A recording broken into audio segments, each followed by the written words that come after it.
The Oversight Committee was meeting this week to discuss all things Epstein. Can you bring us up to date? They, in particular, talked about photos, which I know you've seen. I think I was the hidden hand in at least one of in a notable confrontation between one of the senators, Senator Sheldon Whitehouse. I always think that's a curious name for a senator. And Pam Bondi, the Attorney General. So Senator Whitehouse asked her about reports of these pictures of Trump and Epstein, and let's get into that in a second. And she responded effectively saying, "Why are you asking me about pictures? You're the piece of garbage scumbag," or something to essentially that. Well, and these were notes of attack that she'd actually written down, which a photographer rather brilliantly managed to take a snapshot of, and they were all her attacks on the Democratic senators, including Adam Schiff, once they started asking her questions. And I think for Senator Whitehouse, she had an attack on the fact that you're a friend of Reid Hoffman, you've taken dark money. I mean, she went on full attack instead of answering the question, does she know if there are photos? Yes, I mean, very particularly did not answer this question, did not address this question, did not answer this question. And this is what used to be called, I mean, in this day and age, it's just business as usual, but what used to be called stonewalling. I can't answer the question because the question will incriminate me, or in this case, incriminate the President of the United States. So, and so she did not, and she successfully did not answer the question. But let's just go back and let me just say, because what they're talking about, the pictures. Yep. The pictures are pictures. I am one of the people who has seen these pictures, and these are pictures that Jeffrey Epstein would take out of his safe and kind of display on his dining room table, almost as you would playing cards.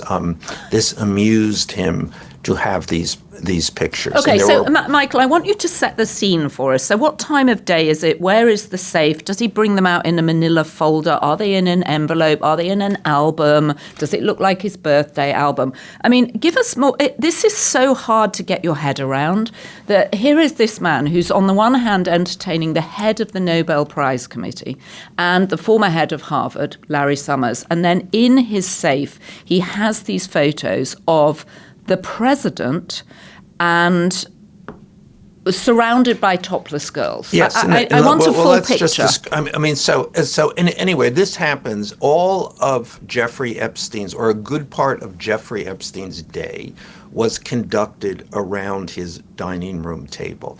This is a dining room table that would have, I guess, comfortably could seat,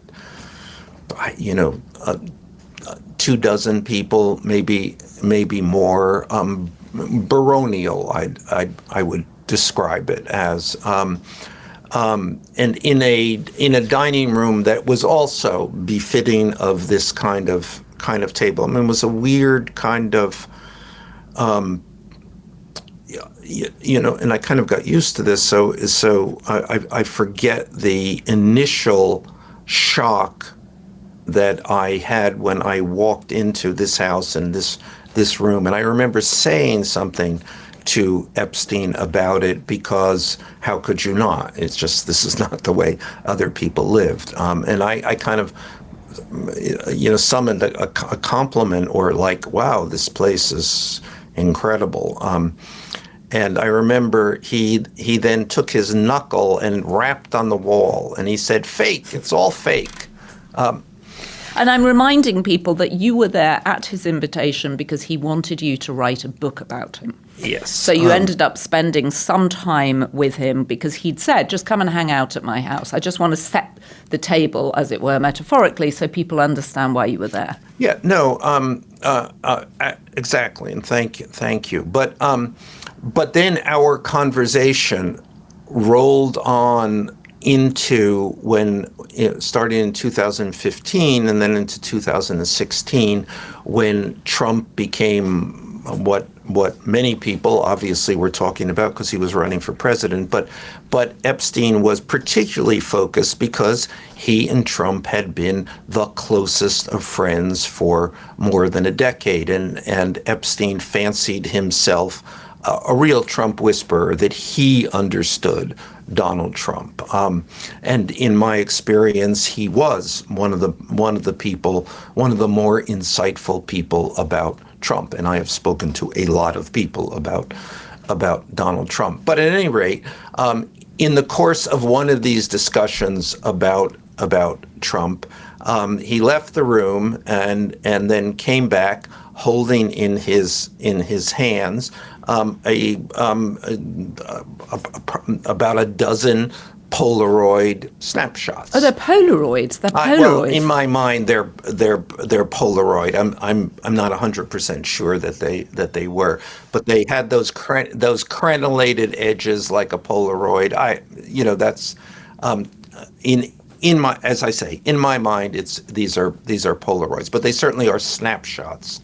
And then he kind of like a deck of cards, kind of displayed them on the table. And there were specifically three that I remember, and this is now almost 10 years ago. So, but the three that I remember are two in which topless young women, and I don't know the ages of these women, but they are young, are sitting in Trump's lap. And this is outside Jeffrey Epstein's house in Palm Beach, around the swimming pool. Okay, and is Trump dressed? Is he what? Trump is dressed, and in mind's eye, it's kind of golfy, right? Golf leisure wear attire. But right.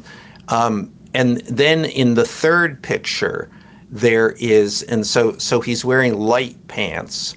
There is or tannish pants, and there's a stain on the front of his trousers, and the girls, four or five, as I remember, are pointing at the stain and laughing. And that is what I remember. And then Epstein would have returned these pictures to the safe, because I actually asked him, where do you keep these pictures? And he said in the safe. And later, when Trump was elected president, and I tried to encourage Epstein to do something with these pictures, and he said,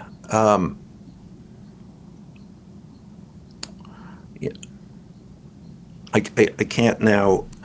I may be such and such, but I'm not crazy, implying that he had some reason to fear the wrath of Donald Trump. And by stain and everybody laughing, are we assuming that Donald Trump was eating a sandwich and somehow mayonnaise slipped out and stained his pants? I don't know. I can't. I'm not making any assumptions here, and I don't want to say more than I know. I do not know, for instance, that these photographs were in the safe when the FBI raided Jeffrey Epstein's house in July of 2019. Is it reasonable that they might have been? Absolutely. I mean, on several occasions, we discuss where he kept those photographs in the safe. And that was the question that Senator Whitehouse was asking Pam Bondi. Do you know about these pictures? Have you seen these pictures? What is the status of this? Just trying to get information. And the question that she refused to answer. And this question has also been asked by the Oversight Committee of Kash Patel, the head of the FBI, and he too refused to answer. So do we assume that the FBI does then, by their omission, do we assume? I think it's probably best, as it is always, not to assume anything. Yeah, here. I knew you were going to say that. We don't know if they were in the safe. We don't know if there was something done with these photographs after, if they were in the safe, if there was something done with these photographs after that. We don't know anything about, I think, what they call the chain of custody. And I suspect the chain of custody is quite disorganized in this situation, which goes to the problems of the so-called Epstein file. I mean, that's everybody released the Epstein files, but nobody knows what the Epstein files are. Is there your Manila file? Does that exist? Is this is this information all gathered in and contained in one place? Or is the Epstein file a kind of broad metaphor for all of the information the United States government has on Jeffrey Epstein, which could be spread out among many departments, agencies, and be pretty difficult to gather. So what happens in a situation as we have with Jeffrey Epstein, who was arrested? The Southern District was proceeding against him, so they must have a bulk of information. They arrest him when he flies back from France, when in fact he's supposed to be having breakfast with you the next day, and he then dies. Where does the evidence go? Well, we don't know. I mean, maybe somebody does. We certainly don't know, and it's not illogical to suppose that Pam Bondi doesn't exactly know. She may have asked the question, and she's probably got a set of somewhat ambiguous answers. And what is the in terms of the process of bringing all this information together, what the Southern District has, what was obtained in the Florida investigation, and then there's the federal investigation in Florida, and then there's the local investigation, and he was actually convicted under a state charge and not a federal charge, and convicted. He pled guilty to the state charge.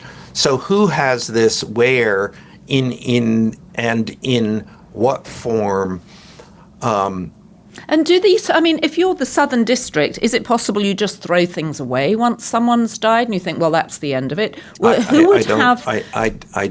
I have no idea. Right. I wonder why the Oversight Committee doesn't reach out, or perhaps they have done, to the Southern District and say, we would like everything you have on Jeffrey Epstein. Theoretically, reaching out to the Justice Department. The Justice Department controls the Southern District, theoretically.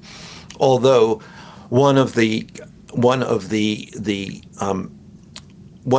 issues, and that was, is certainly involved with Epstein, the Epstein side's thinking about this, is that the Southern District was acting not only independently of what's called main justice, but they were possibly antagonistic to it.